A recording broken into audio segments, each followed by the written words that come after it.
Hey Hexers, this is Function here. I was talking with my buddy Mokog about some of the spoilers from last week and just deck building in general. We were brainstorming some ideas for videos and, just chatting. So we were looking at one of last week's spoilers, this one in particular, Comet Strike, and it had us both thinking, it's not normally a card that's particularly playable, especially since it costs 10. Let's go over the text real quick. So it's a 10 cost card, it's a basic action, void all cards in play, and from each champion's graveyard and hand. Each champion loses all charges. Each champion gains 10 permanent 10 permanent shards, but no temporary ones, and 10 of each threshold. So one thing to note here is it's not removing your pre-existing threshold or shards, but it is making you lose all your charges, and it is making you lose all your cards in hand for both you and your opponent. So that's definitely something to look at. It's right off the bat with the 10 cost, it's going to be pretty hard to play this card, and it's not going to be really constructed playable. But we were talking, what if it was? How could you make this card work? What if you wanted to build around it? What if your goal was just to play Comet Strike in a competitive environment?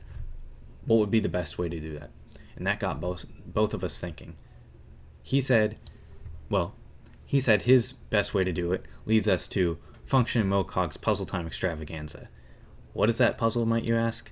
Well, we were both talking. We said Eye of Creation is probably the best way to land into Comet Strike. Yeah, if that's not a combo breaker, I don't know what it is. So we'll talk about Eye of Creation real quick, and then I'll tell you the way I think it works. Eye of Creation, it costs 3 and it's triple green threshold. As an additional cost to play this action, pay X. So you're playing 3 plus X. Reveal the top X cards of your deck. You may play any of the revealed cards with the cost X or less for free. If you play another Eye of Creation this way, it transforms into a copy of this action. Shuffle all cards not played into your deck. So, what would you be doing? You'd be playing Eye of Creation for at least 10, landing into Comet Strike, and the way that would work, I would think, is that when Eye of Creation flips all the cards, you choose which order they resolve in. If you resolve Comet Strike first, and then the rest of the cards, say some big dragon or something, you're going to play Comet Strike, sweep the board, and then the dragon's going to come into play and be able to attack on the next turn. Your opponent's going to have a really hard time recovering from that because they have no cards in their hand and they don't have any board established. Meanwhile, you have whatever other 9 cards you flipped into, or maybe even more. So Mokog was saying, hey, Function, I think I can actually pull off an Eye of Creation on turn 6 for X equals 12. And I got thinking, I was like, wow, you know what, I think I can do it for more than that. I think I can do it for 21. And then I was thinking more and more. I was thinking for a while. I was like, you know what, I think I can pull it off on turn 5, even sooner than turn 6, and do it for a pretty decent amount. It turns out you can actually do it for quite a bit on turn 5, and that's what our puzzle is going to be. So, we have this little contest we're going to do for people. The goal is play an Eye of Creation big enough to land into Comet Strike, X equals 10 or more, as early in the game as possible. I don't think it's possible to do it on turn 4, but maybe some people can come up with something creative. You can't use any PvE cards. It has to be possible to play it in a PvP match. So, submit your solution to either of us by private message, only through either YouTube or the official Hex forums. Please don't post it in the comments or in a response to the forum thread.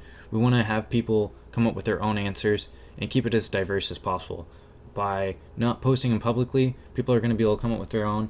There's not going to be any spoilers, and we'll hopefully get some interesting and inventive answers. Anyhow, submit your solution for the highest X value, and include your starting hand and every card you play starting turn 1 and thereon, a turn-by-turn breakdown of the cards drawn and played. So that's really important. We need a breakdown to make sure it's valid, whatever you're doing. If we see something wrong, it's going to not count. If you need to resubmit your answer, let us know. But yeah, tell us whatever the X is, and tell us whatever the breakdown is, and the winner will get some prizes. Let's move on to the rules, and then I'll talk about the prizes real quick. So, you must be subscribed to both of our YouTube channels, FunktionFails and Hex Mokog. If you're not subscribed to both of our channels, we're just going to ignore your answer when we collect them. The submissions all have to come in by August 1st. That's where we're going to close submissions, and after a couple days, we'll pick the winners. It must be possible within a typical PvP match. No PvE cards or equipment, but you can still use champions and anything else that you would normally be able to use in a PvP match.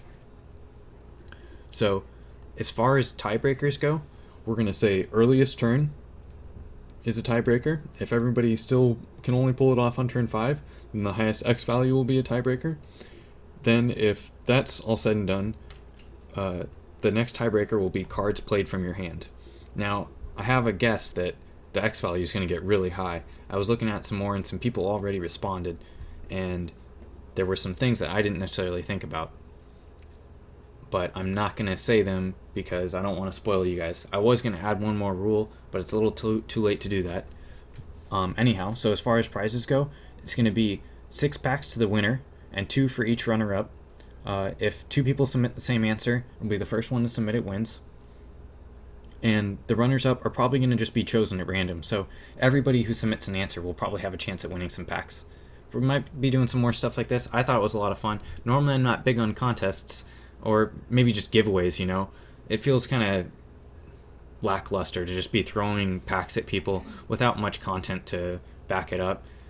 It kind of feels fly-by-night.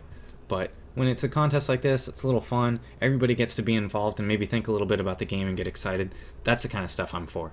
So, let me know what you think. Definitely subscribe to both of our channels. If you don't, you're going to be out of luck. Less fail, more function.